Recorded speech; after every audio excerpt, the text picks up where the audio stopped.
One short speech, one room full of the most powerful people on earth, and one moment that made the UK Prime Minister stop mid-sip like he'd just been hit with bad news. A clip is spreading fast online claiming Prince William stepped off script at a major climate summit and called out what millions of families have been thinking for years. Don't tell struggling people to sacrifice while leaders live like rules don't apply. If this is really what happened, it wasn't just awkward, it was a warning shot, aimed right at the heart of British politics. The video starts like any other big summit moment.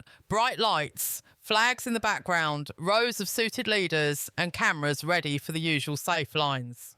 The event is being described online as a global climate forum packed with top officials, advisors, and world leaders. Everything looks planned, polished, and controlled until, according to the people sharing this clip, it suddenly isn't. Because the claim is this: Prince William walks onto the stage for a speech that wasn't clearly on the public schedule. No long build-up, no special announcement, no friendly warning to the press. Just a quick step forward, a calm face, and a room that starts to quiet down in a strange way, like people can feel something is about to go off track. Now, here's what makes the moment feel so heavy. Prince William is not a politician. He doesn't run a party. He doesn't stand for election. In the UK, royals usually stay out of direct fights with government policy. That's the rule everyone expects them to follow, even when people are angry. So when he begins speaking in a way that sounds sharp and personal, it hits different. It doesn't sound like a normal climate speech. It sounds like a challenge.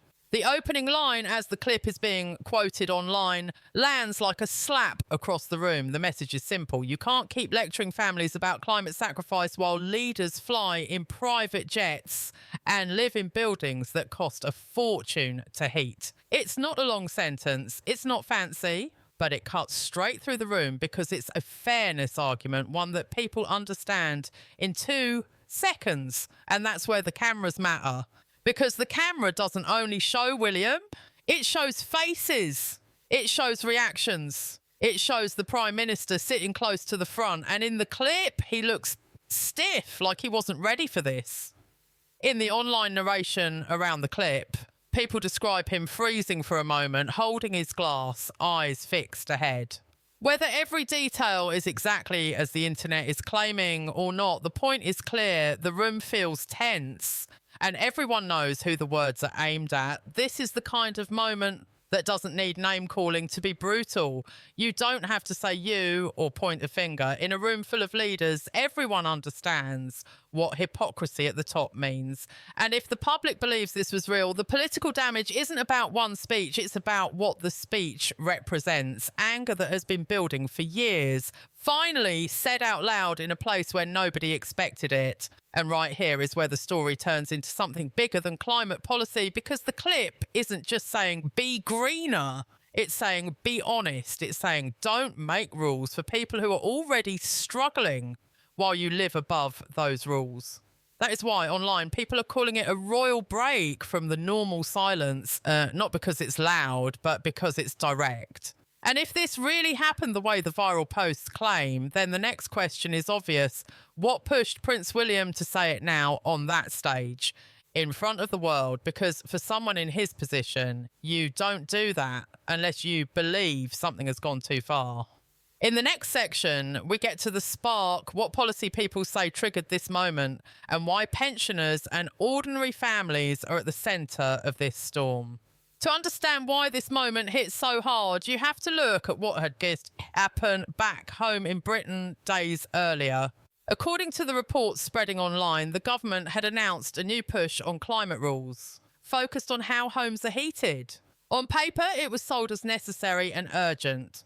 The message was clear: the country cannot wait and everyone must do their part. But here's the problem. For millions of older people, doing their part didn't mean small changes. It meant money they simply don't have. The policy being discussed would force many households, including pensioners, to replace their heating systems with newer, greener ones within a set number of years. The estimated cost? Thousands of pounds up front. For people on fixed incomes, people who rely on savings and pensions that barely cover food and energy bills, this wasn't an inconvenience, it was a threat. Online, critics say the government's message felt cold and distant. Leaders talked about targets and timelines while families worried about winter. While families worried about winter. Many pensioners already limit how often they turn the heating on. Some heat only one room, some wear coats indoors. These are not rare stories, they're common, especially during colder months when energy bills climb fast.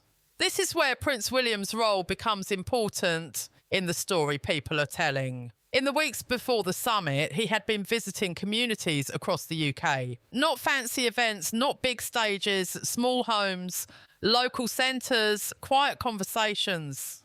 He spoke with elderly people who had worked their whole lives and were now counting every pound. Veterans, widows, grandparents who had helped build the country but felt forgotten by it.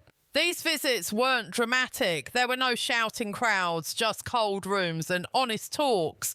People shared stories about choosing between heating and groceries, about turning the boiler on for an hour, then switching it off to save money, about fear of the next bill, the next winter, the next rule they wouldn't be able to afford. So when the climate policy announcement came, the reaction wasn't just political, it was personal. According to sources quoted online, this is when William made a choice that broke tradition. He didn't quietly complain.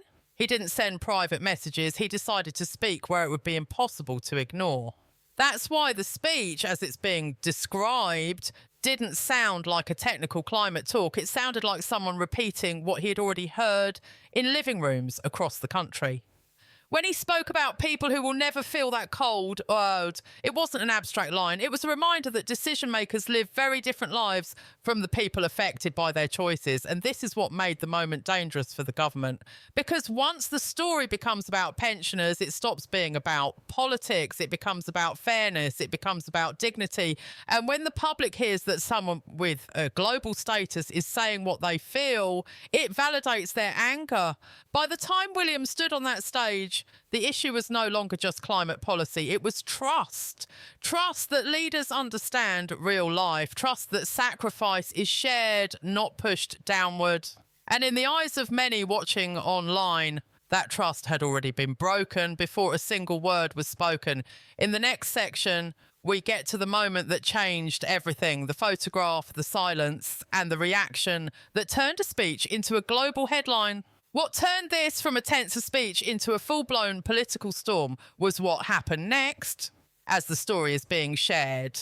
Prince William didn't just speak in general terms, he made it personal. He held up a photograph, not a chart, not a report, a real person, an elderly woman named and described, standing in for millions like her, someone who had worked, paid taxes, followed the rules and now lived in the cold. That image, people say, changed the room instantly because statistics can be argued with, policies can be defended, but a face is harder to dismiss.